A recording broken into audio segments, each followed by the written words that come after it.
Hello दोस्तों, welcome to alpha classes. पिछले video में हम लोगों ने एटॉमिक स्ट्रक्चर के बारे में अध्ययन किया था। वहाँ पर हमने सबसे पहला परमाणु मॉडल डाल्टन जी का परमाणु मॉडल अध्ययन किया। उस मॉडल में हमने यह सीखा कि क्या होता है। सबसे पहली बात हमने सीखी कि परमाणु किसी भी द्रव्य का, किसी भी पदार्थ का सबसे सूक्ष्मतम कण होता है। दूसरा हमने सीखा कि यह अविभाज्य यानी कि इनडिविजिबल और उसी के साथ अविनाशी भी होता है। परमाणु को नष्ट नहीं किया जा सकता। तीसरी बात हमने सीखी थी कि अलग अलग तत्वों के जो परमाणु होते हैं उनके साइज, उनका मास और उनकी केमिकल प्रॉपर्टीज भिन्न होती हैं। अलग अलग तत्वों के साइज, मास और केमिकल प्रॉपर्टीज एक दूसरे से भिन्न होती हैं। हमने यह सीखा कि अलग अलग तत्वों के परमाणु अलग अलग अनुपात में संयोग करते हैं, अलग अलग अनुपात में संयोग करते हैं और इस प्रकार संयोग करके वह निर्माण करते हैं कंपाउंड का, यानी कि यौगिक बनाते हैं। अलग अलग अनुपात में संयोग करके यौगिक बनाते हैं। और हमने यह सीखा कि यह जो रासायनिक अपक्रियाएं होती हैं इनमें ये जो परमाणु होते हैं एक दूसरे से कंबाइन होते हैं और एक दूसरे से अलग हो जाते हैं, या फिर यह रीअरेंज्ड होते हैं यानी कि पुनर्व्यवस्थित।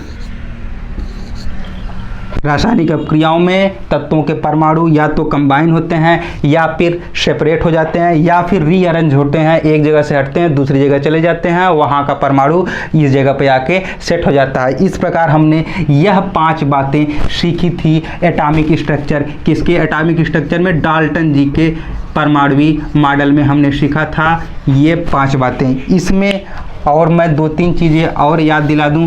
डाल्टन जी का जो परमाणु मॉडल है, यह मॉडल ठोस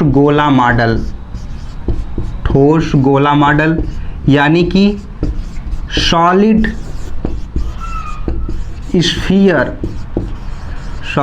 स्फीयर मॉडल के नाम से भी जाना जाता है। डाल्टन जी का परमाणु मॉडल ठोस गोला मॉडल या सॉलिड स्फीयर मॉडल के नाम से भी जाना जाता है। ऐसा क्यों? यह इसलिए क्योंकि इन्होंने बताया था कि जो परमाणु होता है उसका जो आकार होता है वह एक ठोस गोले के समान होता है।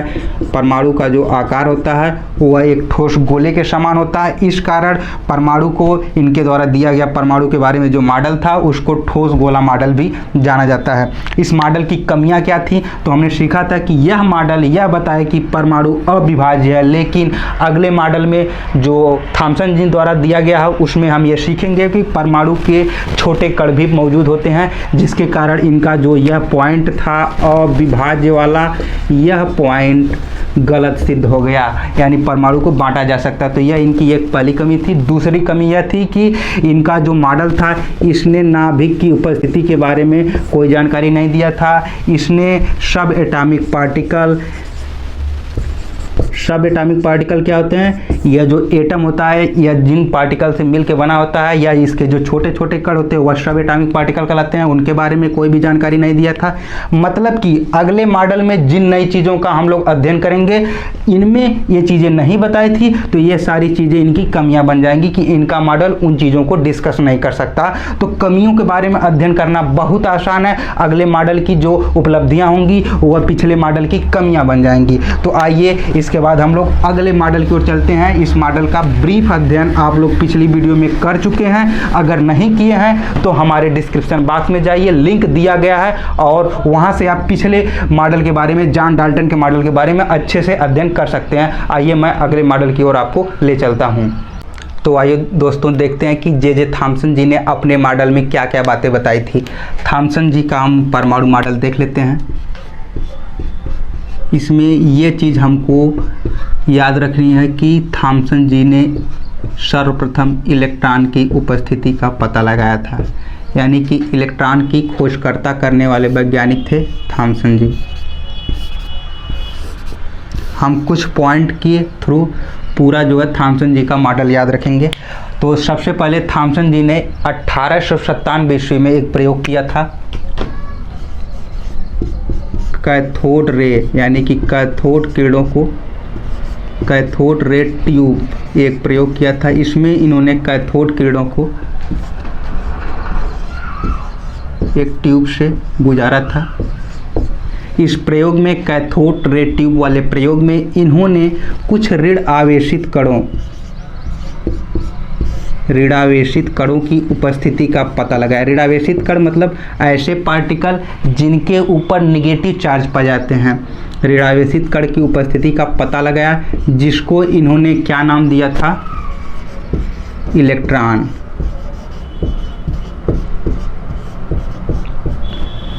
थॉमसन जी ने 1897 ईस्वी में कैथोड रे ट्यूब वाला प्रयोग किया और ऋणावेशित कणों की उपस्थिति का पता लगाया, जिसको इलेक्ट्रॉन नाम दिया गया।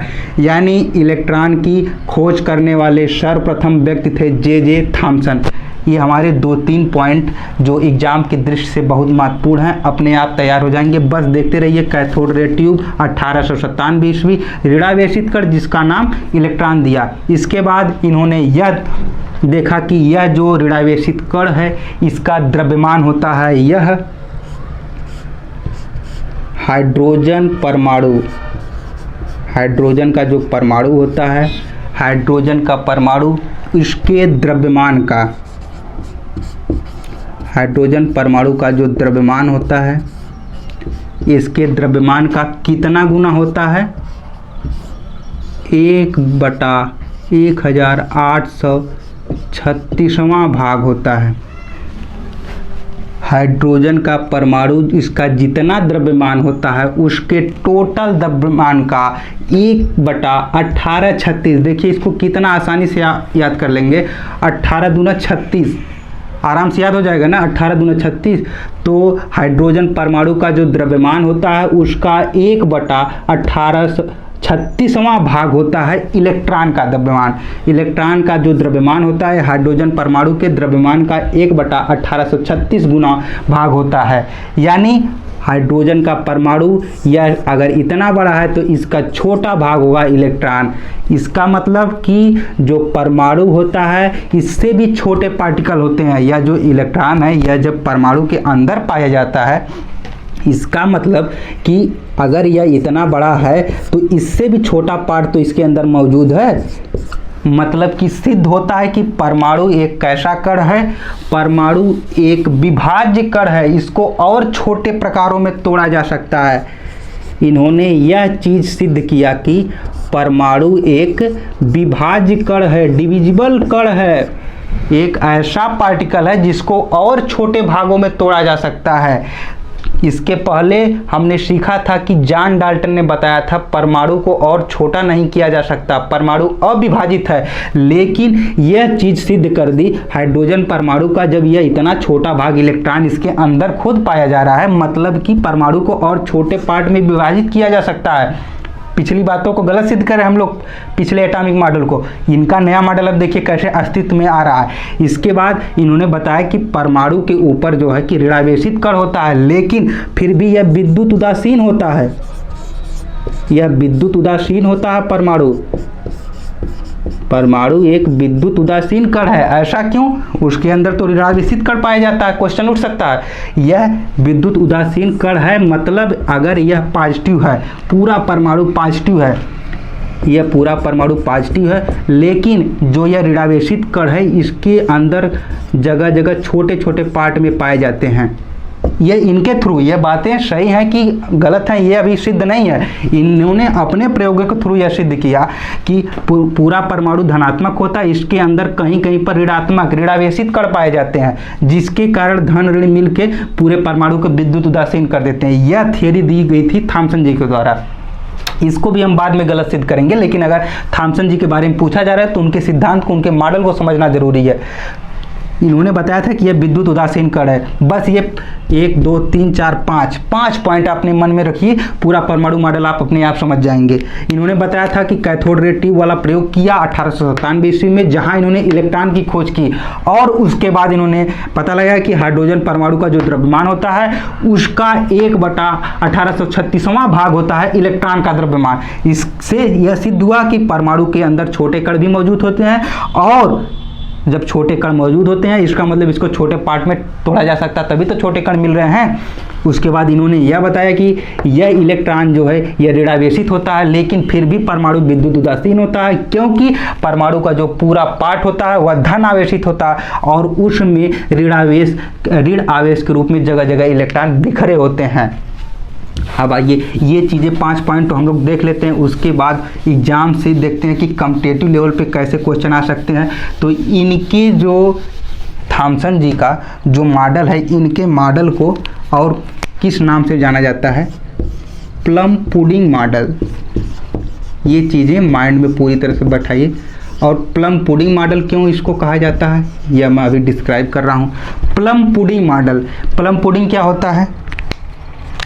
केक जो होता है गोलाकार केक होता है। ये देखिए केक है गोलाकार, केक के अंदर ये जो केक है गोलाकार, इसके अंदर जगह जगह इलेक्ट्रॉन, इसको मैं अलग मार्कर चलाता हूँ, जगह जगह इलेक्ट्रॉन, जो मेवा होता है ना केक के अंदर जगह जगह मलाई मेवा होता है, भरे पड़े होते हैं बीच बीच में। तो उन्होंने बताया कि जो केक होता है, यह केक का जो पार्ट होता है यह पूरा धनावेशित अगर हम मान लें, और उसके अंदर जो जगह जगह मेवा उपस्थित रहता है, जो प्लम्स होते हैं उसको ऋण आवेश मान लें। यानी कि पूरे पुडिंग के अंदर जो प्लम्स हैं इनको अगर ऋण आवेश मान लें, इलेक्ट्रॉन मान लें, तो धन और ऋण मिलके पूरे को उदासीन बना देंगे। तो इन्होंने अपने मॉडल की तुलना प्लम पुडिंग से की। ये तो इसको मेवा युक्त केक यानी कि प्लम पुडिंग मॉडल के नाम से भी जाना जाता है। या फिर इसको इन्होंने और डिस्क्राइब किया, लोगों को बताया परमाणु क्या होता है। तो इन्होंने एक चीज़ और बताई कि इन्होंने परमाणु की तुलना एक तरबूज से की। तरबूज से सभी लोग परिचित होंगे, तरबूज से की, और इसके कारण इनका मॉडल तरबूज मॉडल के नाम से भी जाना जाता है। आइए देखते हैं तरबूज मॉडल कैसे हुआ। तरबूज मॉडल का मतलब इन्होंने तुलना की कि जिस प्रकार तरबूज गोलाकार होता है तो उसी प्रकार परमाणु भी गोलाकार होता है, और तरबूज के अंदर हम लोग देखते हैं कि खाने वाला जो भाग होता है वह लाल भाग होता है, और इस लाल भाग में जगह जगह क्या होता है? काली काली बीज पाई जाती हैं, जो काले काले तरबूज के बीज होते हैं। इन्होंने कहा कि अगर तरबूज का जो ये काला काला बीज है इसको ऋण आवेशित मान लिया जाए, जो काला काला बीज है इसको ऋण आवेशित मान लिया जाए, और ये जो पूरा पार्ट है लाल वाला भाग है इसको धनात्मक मान लिया जाए, तो यह सेम परमाणु की तरह होगा। तो इन्होंने परमाणु की तुलना तरबूज से की, यानी कि तरबूज का जो काला वाला बीज है इसको इन्होंने ऋण आवेशित पार्टिकल का हमने क्या नाम लिया था? इलेक्ट्रॉन। जो तरबूज के बीज होते हैं वह इलेक्ट्रॉन होते हैं, और तरबूज का जो लाल वाला भाग होता है वो उसका धनात्मक भाग होता है। और इन दोनों की उपस्थिति के कारण जो यह मतलब कि मॉडल है, जो परमाणु है, यह होता है विद्युत उदासीन। तो इन्होंने तरबूज से इसकी तुलना की, जिसके कारण इनका जो मॉडल है वह तरबूज मॉडल भी कहलाया। और एक चीज़ और, इन्होंने 1897 मैंने बताया था, 1897 में इलेक्ट्रॉन की खोज की। ये चीज़ें पूछी जा सकती हैं। और यह मॉडल इन्होंने 1904 में दिया था। 1904 का मतलब कहीं कहीं पर इसी को 20वीं सदी लिख देगा, यह 1900 के बाद की बात हो रही है तो 20वीं सदी में आ जाएगा। 1904 में दी थी, यानी कि 20वीं सदी में इन्होंने अपना मॉडल दिया था। तो ये मॉडल मुझे जहाँ तक लग रहा है पूरी तरह से क्लियर हो गया होगा। एक बार मैं इनके मॉडल का फिगर बना के आपको समझा दे रहा हूँ। मुझे लगता है अब तो आप इनके बारे में, इनके मॉडल के बारे में पूरी तरह से समझ गए होंगे। इन्होंने बताया था कि यह जो परमाणु होता है यह गोलाकार होता है, और इसमें जगह जगह जिस प्रकार तरबूज के बीज होते हैं या फिर केक में जो मेवा होता है उसी के अनुसार इलेक्ट्रॉन बिखरे पड़े होते हैं। इन सब के बावजूद भी परमाणु विद्युत उदासीन होता है, क्योंकि यह जो पूरा पार्ट है यह धनात्मक होता है। अब देखते हैं, इन्होंने अपना मॉडल तो दे दिया, लेकिन इन्होंने एक चीज़ जो इनकी कमियां थी, कमियां क्या थी, जो यह डिस्क्राइब नहीं कर सका यह मॉडल, और जिसके चलते देखिए किसी भी चीज़ में कमियां होना कोई गलत बात नहीं है, क्योंकि जब कमियां होंगी तभी तो आगे और रिसर्च होंगे और उन कमियों को दूर किया जा सकता और हमें बेहतर रिजल्ट्स प्राप्त होंगे। तो जितनी कमियां आई, बाद में रिसर्च हुए, नए नए मॉडल आए और आज हम परमाणु के बारे में पूरी तरह से अध्ययन कर सकते हैं। तो इनकी मुख्य कमी क्या थी कि इन्होंने यह नहीं बता सका कि जो यह इलेक्ट्रॉन होते हैं, इलेक्ट्रॉन को ई नेगेटिव से दिखाया जाता है, जो यह इलेक्ट्रॉन होते हैं यह किस प्रकार पूरे परमाणु में उपस्थित रहते हैं। इलेक्ट्रॉन किस प्रकार परमाणु में उपस्थित रहते हैं, यह चीज़ इनका जो यह मॉडल है नहीं बता सका कि ऋणात्मक होते हैं तो कितनी मात्रा में होते हैं इलेक्ट्रॉन, या फिर यह धनावेश होते हैं तो धनावेश और ऋणावेश कैसे मिलते हैं जब पूरी जगह धनात्मक होता है। तो यह इनकी इलेक्ट्रॉन जो पूरे परमाणु में वितरित रहता है उसके वितरण को थॉमसन जी अपने मॉडल के थ्रू नहीं समझा सके। और उसके बाद दूसरी कमी क्या थी कि इन्होंने नाभिक की उपस्थिति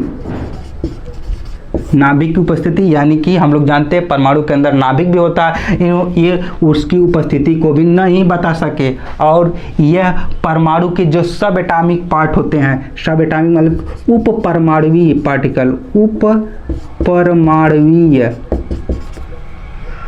भाग या कण, उप परमाणुवीय कण जो होते हैं उनके बारे में नहीं बता सके। उप परमाणुवीय कण क्या होते हैं, नाभिक के अंदर इलेक्ट्रॉन तो पाए जाते हैं, ये चीज़ तो उन्होंने बताई, और प्रोटॉन क्या होता है, न्यूट्रॉन क्या होता है, इन सब चीज़ों के बारे में नहीं बता सके। तो इनका जो मॉडल था यह फ्लॉप हो गया, इन सब चीज़ों की व्याख्या नहीं कर सका। इसके बाद हम लोग अब अगले मॉडल की ओर चलेंगे, क्योंकि हमने डाल्टन जी के मॉडल का अध्ययन किया, हमने थॉमसन जी के मॉडल का अध्ययन किया। अब बारी आती है अगले मॉडल की। परीक्षा की दृष्टि से जो महत्वपूर्ण क्वेश्चन थे इलेक्ट्रॉन से रिलेटेड, खोज कब हुई थी, कैसे हुई थी, वो सारी चीज़ें इस मॉडल के थ्रू हमने डिस्कस कर लिया। मेरे साथ बने रहिए और मैं अगले मॉडल को दिखा रहा हूँ। कृपया बोर मत होइए, ध्यान लगाइए, वीडियो को पॉज करिए, दोबारा रिपीट करिए। अब मुझे नहीं लगता कि अब आपको समझ में नहीं आएगा, रसायन विज्ञान से आपको मैं जोड़ के रखूंगा और यह मेरा वादा है। तो आइए अब अगले मॉडल की ओर चलते हैं। तो आइए दोस्तों हम लोग अगले मॉडल की ओर चलते हैं। अगला मॉडल जो है रदरफोर्ड जी का मॉडल है, यानी कि अर्नेस्ट रदरफोर्ड ने परमाणु की संरचना के बारे में जो मॉडल दिया था वह क्या कह रहा है उसके बारे में हम लोग अब अध्ययन करेंगे। इसके पहले हमने डाल्टन जी के, थॉमसन जी के, दोनों लोगों के मॉडल के बारे में पढ़ा था। अब अगले मॉडल की ओर चल रहे हैं, देखते हैं। अर्नेस्ट रदरफोर्ड, वैज्ञानिक का पूरा नाम क्या है, अर्नेस्ट रदरफोर्ड। अर्नेस्ट रदरफोर्ड, इन्होंने अपने मॉडल में कुछ और बातें ऐड करी और कुछ और बहुत ही महत्वपूर्ण कणों के बारे में बताया, सब एटॉमिक पार्टिकल के बारे में बताया। क्या बताया, सबसे पहले हम लोग बेसिक चीज़ें देखते हैं कि इनका मॉडल कहाँ से आया। तो सबसे पहले देखते हैं, सर्वप्रथम हम लोग देखेंगे कि इनका जो मॉडल है, सबसे पहले एक वैज्ञानिक हुए गोल्डस्टीन जी ने क्या बताया था, इन्होंने कैनाल किरणों की खोज की।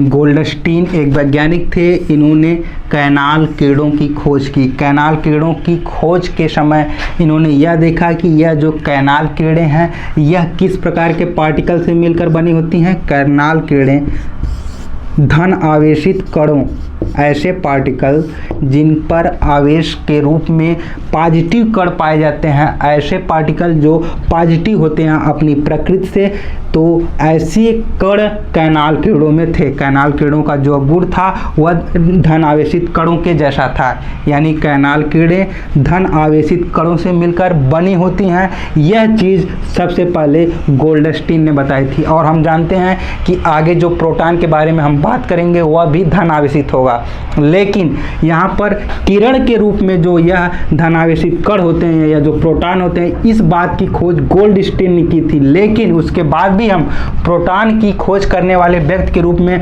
रदरफोर्ड का नाम लेंगे। क्यों? यह चीज़ देखिए आगे क्यों। गोल्डस्टीन ने कैनाल किरणों की खोज की जो धनावेशित कणों से मिलकर बनी होती हैं। इसके बाद हम आगे बढ़ रहे हैं कि गोल्डस्टीन के बाद आगे रदरफोर्ड ने प्रयोग किया और इन्होंने अपने प्रयोग में यह दिखाया कि परमाणु के अंदर क्या होता है, जो कुछ भाग होता है, छोटा सा भाग होता है, वह धनात्मक होता है। परमाणु के अंदर अत्यंत सूक्ष्म भाग, परमाणु का अत्यंत सूक्ष्म भाग यानी कि बहुत ही छोटा भाग, वह कैसा होता है, वह धनात्मक होता है। और इसी धनात्मक भाग को हम लोग कहते हैं प्रोटॉन। परमाणु का अत्यंत सूक्ष्म भाग वह धनात्मक होता है और उसी धनात्मक भाग को हम लोग प्रोटॉन कहते हैं। कैनाल किरणों के रूप में धनात्मक कणों को भी प्रोटॉन कहा जाता है, लेकिन किरणों के रूप में इसकी खोज गोल्डस्टीन के द्वारा की गई थी। यह बात हमेशा कंफ्यूज करती है एग्जाम में। किरणों के रूप में जो कि प्रोटॉन की खोज गोल्डस्टीन के द्वारा की गई थी, लेकिन एक परमाणु के अंदर, नाभिक के अंदर जो सूक्ष्म भाग होता है, उस रूप में प्रोटॉन की खोज रदरफोर्ड के द्वारा की गई थी। ये दोनों चीज़ें कंफ्यूज नहीं करनी चाहिए आपको। तो अत्यंत सूक्ष्म भाग में जो होता है वह धनात्मक होता है, जिसे प्रोटॉन कहते हैं। यह जो अत्यंत सूक्ष्म भाग होता है, इसको इन्होंने कहा था नाभिक। परमाणु का जो अत्यंत सूक्ष्म भाग होता है, इसको इन्होंने नाभिक कहा था। ये इस नाभिक की विशेषता क्या है? इन्होंने बताया कि जो परमाणु का सारा द्रव्यमान होता है, वह इसी नाभिक में, संपूर्ण जो परमाणु का द्रव्यमान होता है वह इसी नाभिक में उपस्थित होता है। पूरे जो परमाणु का भार होता है, जो द्रव्यमान होता है, वह नाभिक के अंदर एग्जिस्ट करता है। इलेक्ट्रॉन का जो द्रव्यमान होता है बहुत कम होता है, सारा का सारा जो द्रव्यमान है वह नाभिक के अंदर एग्जिस्ट करता है। और यह नाभिक धनात्मक होता है क्योंकि इसके अंदर धनात्मक कण प्रोटॉन पाए जाते हैं। ये चीज़ें रदरफोर्ड ने सबसे पहले स्पष्ट की। थॉमसन ने इलेक्ट्रॉन के बारे में बताया, तो इन्होंने प्रोटॉन के बारे में बताया। अब इन्होंने बताया कि यह जो नाभिक होता है, यह जो प्रोटॉन होता है, इसके बाहर यानी कि नाभिक के अंदर तो प्रोटॉन पाया जाता है और नाभिक के बाहर ये जो थॉमसन जी ने इलेक्ट्रॉन बताया था, इन्होंने कहा कि कक्षाओं के रूप में वृत्ताकार यानी कि गोलाकार कक्षाओं के रूप में इलेक्ट्रॉन जो है नाभिक का क्या करता है, चक्कर लगाता है। देखिए कितने कम शब्दों में पूरा मॉडल हम लोग समझ ले रहे हैं कि कक्षाओं के रूप में, वृत्ताकार कक्षाओं के रूप में इलेक्ट्रॉन नाभिक का चक्कर लगाता है। देखिए कैसे लगाता है। ये चीज़ें आप स्क्रीनशॉट ले सकते हैं कि गोल्डस्टीन ने कैनाल किरण की खोज की थी और प्रोटॉन की खोज रदरफोर्ड के द्वारा की थी। आगे देखिए, मैं इसका फिगर बना दे रहा हूँ ताकि आप इन चीज़ों को और अच्छे से समझ सकें। देखिए कैसे इन्होंने बताया कि जो नाभिक होता है वह छोटा सा पार्ट, परमाणु का अत्यंत सूक्ष्म पार्ट होता है। इस तरह इसके चारों तरफ इलेक्ट्रॉन जो हैं वृत्ताकार कक्षाओं में चक्कर लगाते हैं। ये देखिए इलेक्ट्रॉन है, ये इलेक्ट्रॉन है।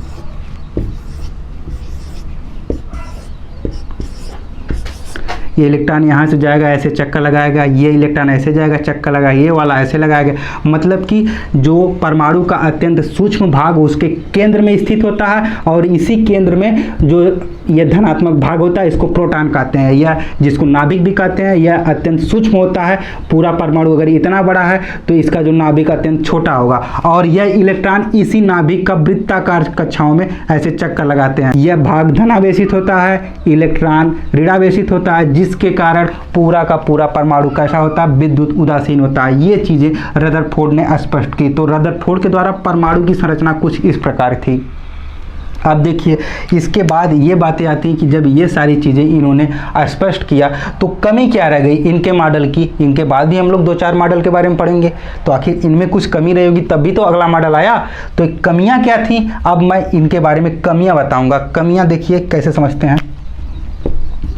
इनके मॉडल की जो मुख्य कमी थी, हम लोग आगे एक सिद्धांत देखते हैं थर्मोडायनेमिक्स। थर्मोडायनेमिक्स का सिद्धांत क्या कहता है, आवेशित कण जब भी चक्कर लगाता है, वृत्ताकार चक्कर लगाएगा कोई भी आवेशित कण, तो ऐसे समय में इसके अंदर से कुछ विकिरण निकलेंगी। विकिरण यानी कि रेडिएशन जिसको बोलते हैं, कुछ रेडिएशन इसके अंदर से उत्सर्जित होंगी। जब भी कोई आवेशित कण किसी भी चीज़ का चक्कर लगाएगा तो उसके अंदर से विकिरण उत्सर्जित होती हैं, जिसके कारण जब इससे अंदर से विकिरण उत्सर्जित होंगी तो इस आवेशित कण का चक्कर लगाने के कारण विकिरण निकल जाएगी। तो यह कण धीरे धीरे चक्कर इसका छोटा होता जाएगा, करते करते आके नाभिक के ऊपर गिर जाएगा और ख़त्म हो जाएगा। यह सिद्धांत किसका है, थर्मोडायनेमिक्स का सिद्धांत है।